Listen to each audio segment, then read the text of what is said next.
بسم اللہ الرحمن الرحیم۔ السلام علیکم۔ مرنے کے بعد مردہ اپنے گھر والوں کو کتنے سال تک یاد کرتا ہے اور روتا ہے۔ ناظرین، دنیا اور آخرت کے بعد ایک اور عالم ہے جس کو برزخ کہتے ہیں۔ مرنے کے بعد تمام انس و جن کی ارواح کو حسب مراتب اس میں رہنا ہوتا ہے، اور روح کہیں بھی ہو جسم کے ساتھ اس کا تعلق رہتا ہے۔ قبر پر آنے والوں کو پہچانتی ہے، اور یہ کہنا کہ فلاں کی روح فلاں کے اندر چلی گئی یا اس نے دوبارہ جنم لیا، یہ عقیدہ قرآن و حدیث کے خلاف ہے۔ حدیث شریف میں ہے کہ جب مسلمان مرتا ہے اس کی راہ کھول دی جاتی ہے کہ جہاں چاہے جائے۔ سعد بن مسیب رضی اللہ تعالیٰ عنہ سے مروی ہے کہ حضرت سلمان فارسی رضی اللہ تعالیٰ عنہ اور عبداللہ بن سلام رضی اللہ تعالیٰ عنہ باہم ایک دوسرے سے ملے۔ کہا کہ ہم میں سے جو پہلے انتقال کرے گا تو دوسرے کو خبر دے گا کہ وہاں کیا پیش آیا۔ کہا کیا زندہ اور مردہ بھی ملتے ہیں؟ فرمایا ہاں۔ مسلمان کی روح جنت میں ہوتی ہے تو انہیں اختیار ہوتا ہے کہ جہاں چاہے جائے۔ کیا مرنے کے بعد مردے اپنے گھر والوں کو یاد کرتے ہیں؟ دیکھیں، جب کسی انسان کا انتقال ہو جاتا ہے تو مرنے والے شخص کو یہ معلوم ہوتا ہے کہ ہم اس دنیا سے منتقل ہو کر اس دنیا میں یعنی عالم برزخ میں آ گئے ہیں، اور اس کو یہ ساری چیزیں یاد ہوتی ہیں کہ اب ہمارا گھر ہے، مکان ہے، رشتہ دار ہے، عزیز و اقارب ہیں، ہمارے بہن بھائی ہیں، ہماری ایک فیملی ہے۔ اور یہاں تک کہ جب اس مردے کی روح نکل جاتی ہے، جب اس کو دفنایا جا رہا ہوتا ہے، تو پھر اس وقت مردہ اپنی آنکھوں سے ساری چیزیں دیکھ بھی رہا ہوتا ہے، یعنی کہ اس کی جو روح ہوتی ہے وہ ان ساری چیزوں کو دیکھ رہی ہوتی ہے، اور اس کو یہ بھی پتا ہوتا ہے کہ اب ہمیں کفن پہنایا جا رہا ہے اور اب ہمارے جنازے کو اٹھایا جا رہا ہے۔ لہٰذا نیک بندہ تو یہاں تک کہتا ہے کہ جب اس کے جنازے کو لوگ اٹھاتے ہیں تو وہ کہتا ہے کہ اے لوگو، جلدی مجھے لے کر قبرستان کی طرف چلو، اور بہت جلد مجھے میرے اصلی ٹھکانے میں یعنی قبر کے اندر پہنچا دو، کیونکہ اس کو موت پر ہی پتہ چل جاتا ہے کہ اس کے ساتھ آگے کیا ہونے والا ہے، یعنی آگے آنے والے جو مرحلے ہیں وہ اچھے ہیں یا برے، اس کے لیے آسان ہے یا سخت، اس کو پہلے سے ہی پتا ہوتا ہے۔ کیونکہ روح نکلتے وقت جو سختی ہے اسی سے مردے کو محسوس ہو جاتا ہے، تو مومن کہتا ہے کہ مجھے جلدی لے کر چلو اور مجھے قبر کے اندر اتار دو، میرے اصلی ٹھکانے تک پہنچا دو، کیونکہ آپ صلی اللہ علیہ وآلہ وسلم نے ارشاد فرمایا، دنیا مومن کے لیے قید خانہ ہے، گھر کے لیے جنت ہے۔ اور جو گناہ گار فاسق فاجر بے نمازی انسان ہوتا ہے وہ چیخ چیخ کر یہ کہنے کی کوشش کرتا ہے کہ اے لوگو، تم مجھے کہاں لے کر جا رہے ہو؟ اپنی فیملی سے کہتا ہے کہ میں نے اپنے بچوں کے لیے بہت زیادہ کمایا اور ان کے لیے گھر مکان بنایا، اور اب تم ہمیں ہمارے گھر سے نکال کر اندھیری قبر کے اندر کہاں ڈالنے جا رہے ہو؟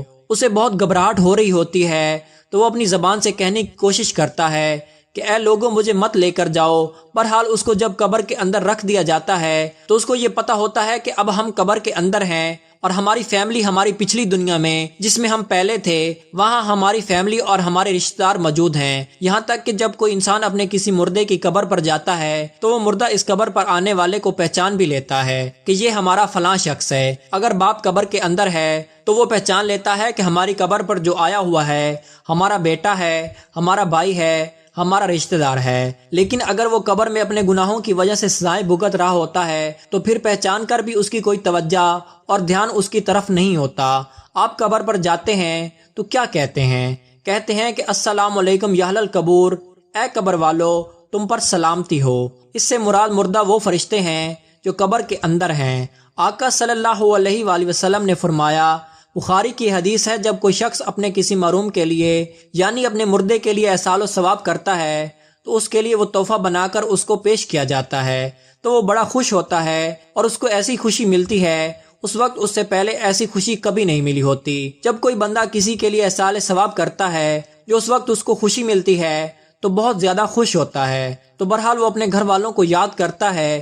جو گناہ گار بندہ ہوتا ہے اسے یہ دنیا بہت یاد آتی ہے کہ ہم بہت عیش کی زندگی میں تھے، کیونکہ اس کے لیے تو وہ جنت تھی۔ گناہ گار کے لیے تو وہ بڑا عیش ہوتا ہے، وہ سوچتا ہے ہماری جو زندگی تھی وہ اس زندگی کو بہت یاد کرتا ہے۔ لیکن جو نیک بندہ ہوتا ہے تو دنیا اس کے لیے قید خانہ ہوتی ہے، اور جو قبر کی زندگی ہے وہ اس کے لیے جنت والی زندگی ہوتی ہے، کیونکہ اس کے لیے قبر میں جنت کا بچھونا بچھا دیا جاتا ہے۔ نیک بندے کے لیے قبر میں جنت کی کھڑکی کو کھول دیا جاتا ہے، اس کو جنت کا لباس پہنا دیا جاتا ہے، جنت کی خوشبوئیں قبر کے اندر محسوس کرتا ہے۔ جو نیک مردہ ہوتا ہے وہ بڑی رحمتوں میں ہوتا ہے، تو اس کے بعد اس کو دنیا کی کسی طرح کی کوئی پرواہ، کوئی فکر پریشانی نہیں ہوتی۔ اب وہ اپنی اس زندگی میں ہوتا ہے جس میں اس کا اصلی ٹھکانہ ہے۔ تو وہ اس عمل میں خوش رہتا ہے۔ جو اصل چیز ہے وہ عمل ہے، پر یہ ساری چیزیں ہیں۔ اگر انسان کے اچھے اعمال ہیں تو موت سے اچھا کچھ بھی نہیں ہے، اگر انسان کے اعمال خراب ہیں تو موت سے برا اس کے لیے پیغام کوئی نہیں ہے۔ قرآن مجید میں اللہ تعالیٰ کا ارشاد ہے، تم اپنے رب سے گڑ گڑا کر اور آہستہ دعا کیا کرو، بے شک وہ حد سے زیادہ بڑھنے والوں کو پسند نہیں کرتا۔ رسول اللہ صلی اللہ علیہ وآلہ وسلم کا ارشاد ہے، جس مسلمان میت کی نماز جنازہ 40 نمازی ادا کریں جو اللہ کے ساتھ کسی کو شریک نہیں ٹھہراتے تو اللہ تعالیٰ اس میت کے حق میں ان کی سفارش کو ضرور قبول فرماتا ہے۔